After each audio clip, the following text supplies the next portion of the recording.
Hoje, na nossa aula de teoria dos conjuntos, nós vamos falar sobre os conjuntos numéricos. Esses conjuntos já foram vistos em matemática em outros momentos no ensino fundamental. Mas agora, no ensino médio, nós vamos aprofundar os estudos para entender melhor a teoria dos conjuntos. Vamos começar pelo conjunto N dos números naturais. O que hoje representamos por 1, 2, 3, 4, 5, 6, 7, 8 e 9 formam o que denominamos conjunto N dos números naturais. Representamos pela letra N. Aqui nós temos, entre chaves, os elementos do conjunto dos naturais. Podemos representar um subconjunto dos números naturais também. Observe. N com esse asterístico. Esse asterístico significa que nós vamos colocar todos os números naturais aqui, exceto o zero, certo? Ó, o sinal asterístico significa que o zero foi excluído do conjunto. Conjunto Z dos números inteiros. Os números negativos foram reunidos aos naturais, configurando o que chamamos modernamente de conjunto Z dos números inteiros. Então, a gente pegou os números naturais, estão aqui, ó, 0, 1, 2, 3, e juntou os números negativos. Aí formamos esse conjunto que vamos representar pela letra Z, que é o conjunto dos números inteiros. Tá? Aqui nós temos alguns subconjuntos dos números inteiros. Ó. A gente pode representar os números inteiros sem o zero, ó. Ou aqui, ó, esse Z com mais significa que a gente vai representar todos os elementos positivos, tá? E o zero vai junto, mesmo que ele não seja positivo, tá? Aí a gente chama isso aqui de conjunto dos números inteiros não negativos. Por que não negativos? Porque não tem nenhum negativo. E o zero, como ele não é negativo nem positivo, ele entra, certo? Aqui nós temos o conjunto dos números inteiros com esse sinalzinho de menos, que significa o quê? Conjunto dos números inteiros não positivos, sem os positivos. Como o zero não é positivo nem negativo, ele entra também.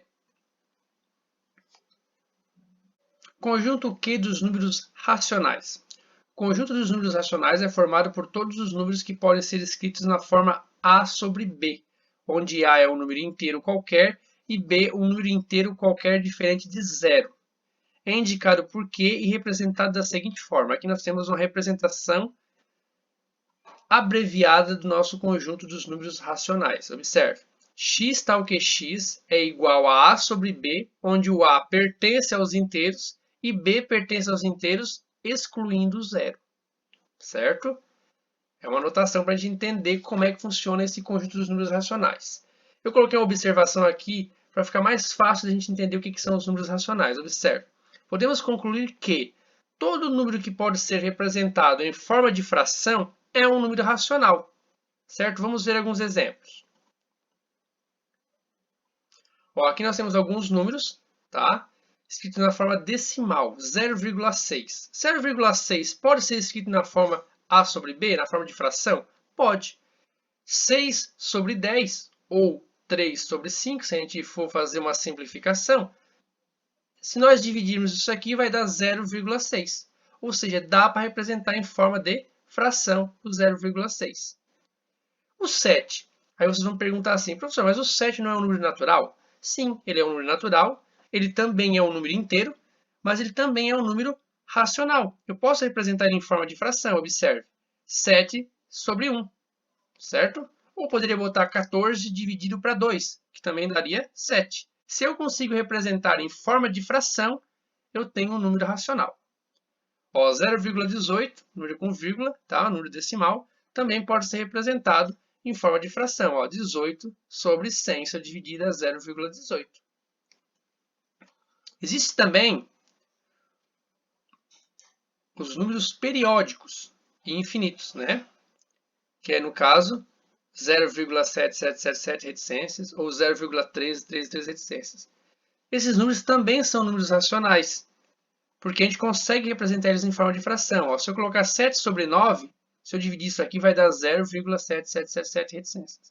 Ou se eu colocar 13 sobre 99, dá 0,1333 reticências. Então, até mesmo esses números infinitos, quando eles são periódicos, ou seja, repetem infinitamente o mesmo número, eles também são números racionais. A gente pode representar em forma de fração. Ok?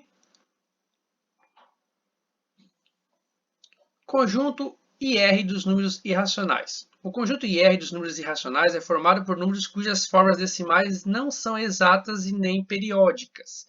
Então, nesse caso, são números decimais, gente, que eles são infinitos, mas eles não repetem uma sequência. Observe que o π, ó, é 3,14, 15, 92, etc. Porque vai mudando a todo momento e ele é infinito, não acaba. Então, nesse caso, nós temos um número irracional, certo? Aqui tem outros exemplos, ó. O número de Euler, que é bem conhecido, famoso, a gente estuda lá em matemática financeira. Em determinado momento, vocês vão conhecer melhor esse número aqui, tá? Então, aqui é 2,718 reticências, certo? E também tem as raízes, né? Ó, raiz quadrada de 2 dá 1,4142 reticência, vai mudando sempre. Raiz de 3, ó, também vai mudando infinitamente. Raiz de 5 também muda infinitamente. Então, para a gente entender o que são os números irracionais, são aqueles números decimais, infinitos e que não repetem a sequência, certo? Conjunto R dos números reais. O conjunto R dos números reais é formado pela reunião do conjunto Q, dos racionais, né, com o conjunto IR dos números irracionais. A gente colocou aqui alguns exemplos, né, todos que a gente trabalhou até agora. Né? O conjunto dos números reais é a união de todos os conjuntos que a gente trabalhou até agora. Vamos observar aqui, ó, um diagrama para entender como é que funciona o conjunto dos números. Observe. Aqui dentro nós temos os naturais. Aqui fora os inteiros. Depois os racionais. Os irracionais ficam do lado, separadinho. E depois nós temos os reais, que cobrem todos os elementos. Então, todos aqui dentro. Então, todos que a gente estudou até agora são reais. Mas observe o seguinte, tem algumas observações importantes. Observe que os números naturais também são inteiros, e também são racionais, e também são reais. Ó, todos os números naturais são inteiros, racionais e reais. Os números inteiros são racionais, porque eles estão aqui dentro, e também são reais. Todos os números racionais também são reais. E todos os números irracionais, gente, que é esse que está separadinho, eles são reais. Está dentro do reais. Porém, não pode ser natural, inteiro e nem racional. Claro, né, os números irracionais são aqueles números decimais, infinitos, e que não repetem a sequência. Então, não tem como ele ser um número inteiro, porque ele é um número decimal. Um número natural também não, porque o número natural está dentro dos inteiros. Né? Ele não pode ser um número racional, porque ele não pode ser representado em forma de fração, certo? Então, esse aqui é o diferentão. Os números irracionais eles ficam separadinhos do lado, certo? Agora vamos ver alguns exercícios resolvidos para entender melhor esse estudo dos conjuntos numéricos. Observe. Relacionar os elementos dos conjuntos dados utilizando os símbolos de pertence ou não pertence. Então vamos observar aqui. Na letra A nós temos 4 e o conjunto dos números naturais. 4 pertence ao conjunto dos números naturais? Sim, né? Os naturais são 0, 1, 2, 3, 4, 5, então ele está lá dentro, então ele pertence. Ó, 4 pertence aos naturais. A B, nós temos menos 3. Ele pertence aos naturais sem o 0? Não, né? Porque os naturais só contam os números positivos inteiros. É o 0, 1, 2, 3, 4. Nesse caso aqui, ó, esses naturais sem o 0. Então, seria 1, 2, 3, 4, 5. E os números negativos não entram. Então, nesse caso aqui, menos 3 não pertence aos naturais. C. Menos 6 pertence aos inteiros? Os inteiros compreendem todos os naturais e também os negativos inteiros, né? Então, nesse caso, o menos 6 é um número inteiro e negativo, ele entra nos inteiros. Na D, nós temos 2 terços. 2 terços é uma fração, não dá um número inteiro com resposta, 2 terços. E aqui está perguntando se ele é dos inteiros não positivos, ou seja, todos os negativos, né? Incluindo o zero nesse caso. Então, ele não é um número inteiro, 2 terços vai dar um número decimal como resposta, ele é representado em forma de fração, ele pode ser um número racional, porque ele está em forma de fração. Mas inteiro ele não é, porque se eu dividir 2 terços não vai dar um número inteiro. Então, não pertence. O E é 0,4. 0,4 pertence aos racionais? Sim, aqui ó, 0,4 pertence porque eu posso representar ele em forma de fração. 4 sobre 10 é a mesma coisa que 0,4, então ele é um número racional. Raiz de 2 é um número irracional, porque ele vai dar um número decimal com vírgula e que não repete. E nesse caso a gente não pode representar ele em forma de fração, então ele não pode ser um número racional, então ele não pertence. 0,444 de reticências é um número decimal infinito, mas ele repete infinitamente o mesmo número. Nesse caso, a gente consegue representar em forma de fração. Observe aqui, ó, que eu represento 4 sobre 9, é a mesma coisa que 0,444 reticências. Então, ele pertence ao conjunto dos números racionais. E na H, nós temos menos 1. Menos 1 pertence aos reais tirando zero? Sim, né? Os reais engloba todos os elementos que a gente estudou até agora, todos os conjuntos. Então, o menos 1 está lá dentro. Mesmo que eu tire o zero, nesse caso aqui dos reais, o menos 1 continua lá dentro. Os reais compreendem os naturais, os inteiros, os racionais, os irracionais. Então, o menos 1 está lá dentro, no conjunto dos números inteiros. Então, ele pertence. Agora, vamos observar aqui, ó, assinalar com V as sentenças verdadeiras e com F as falsas, utilizando o símbolo de contido e não contido, é o que a gente já estudou na nossa aula anterior. Observe, os naturais, tirando o zero, estão contidos dentro dos naturais? Sim, né? Mesmo que eu tire o zero dos naturais, os demais elementos dos naturais estão dentro dos naturais, né? Ele próprio. Então, é verdadeiro. Os naturais não estão contidos dentro dos inteiros? É falso, porque na verdade os naturais estão dentro dos inteiros. Eles também são inteiros, né? Os números naturais. Só que eles são positivos ou é o zero, né? Que é neutro. Então é falso, porque ele está contido. E aqui está dizendo que não está. A C diz: os inteiros não negativos estão contidos dentro dos inteiros?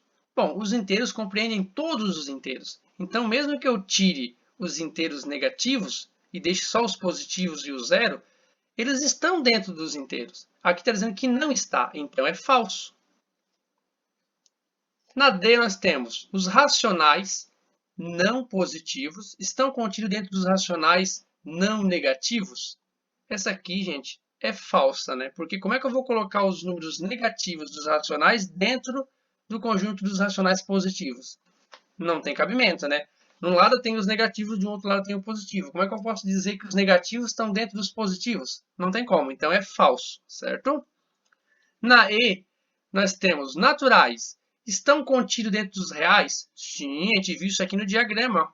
Os naturais estão dentro dos reais. Os reais compreendem todos, certo? Está lá dentro. Então, é verdadeiro.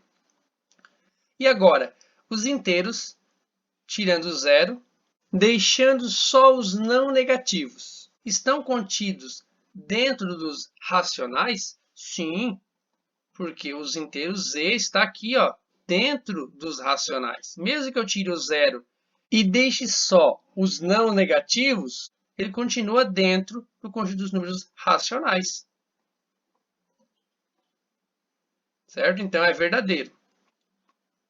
Agora vamos para esse exercício 3. Representar os seguintes conjuntos por extensão de seus elementos. Então, agora nós temos um conjunto abreviado e nós vamos colocar todos os elementos por extenso.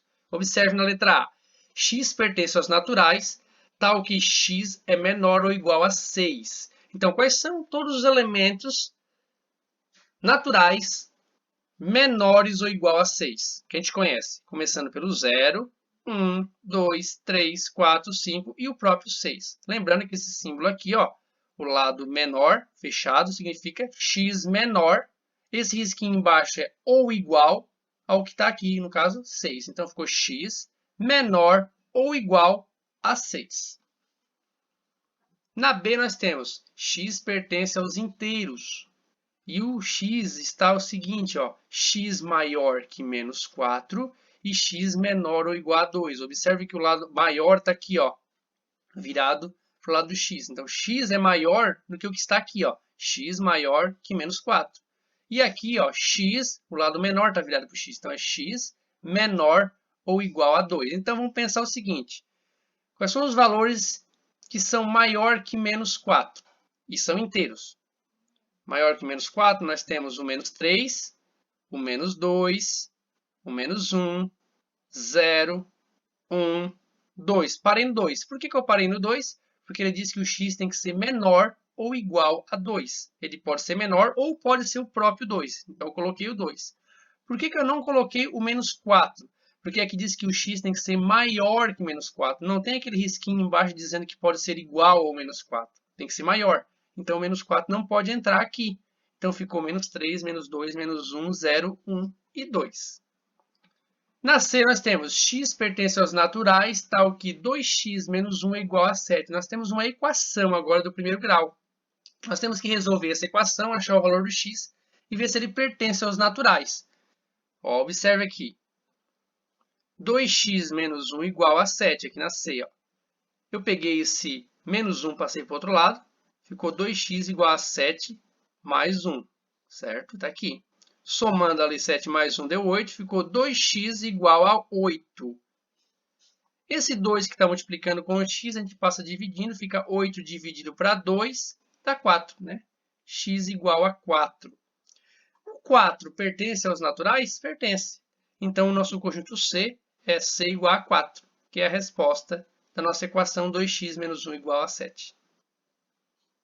Vamos ver a D agora. X pertence aos inteiros tirando zero, tal que x ao quadrado menos 2x é igual a zero. Aqui nós temos uma equação do segundo grau. Para resolver essa aqui, nós vamos utilizar a fórmula de Bhaskara, que a gente já aprendeu. Observe. Aqui nós temos x ao quadrado menos 2x igual a zero. Aqui está a nossa equação do segundo grau.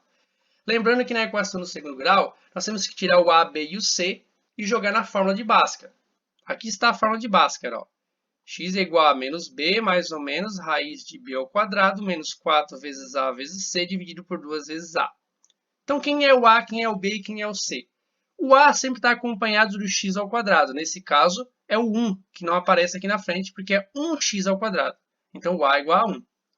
O b está sempre acompanhado do x. Nesse caso, menos 2. E o c é aquele elemento que fica sozinho. Nesse caso aqui, nós não temos nada. Não temos um terceiro elemento aqui do lado da igualdade. Então, C é igual a zero. Substituindo esses valores aqui de A, B e C na fórmula de Bhaskara, nós vamos ter o seguinte. X é igual a menos da fórmula, menos 2 do 2, né? Mais ou menos raiz de menos 2 ao quadrado, que é o B, menos 4 vezes o A, que é 1, vezes o C, que é 0. Dividido por 2 vezes A, o A é 1, 2 vezes 1.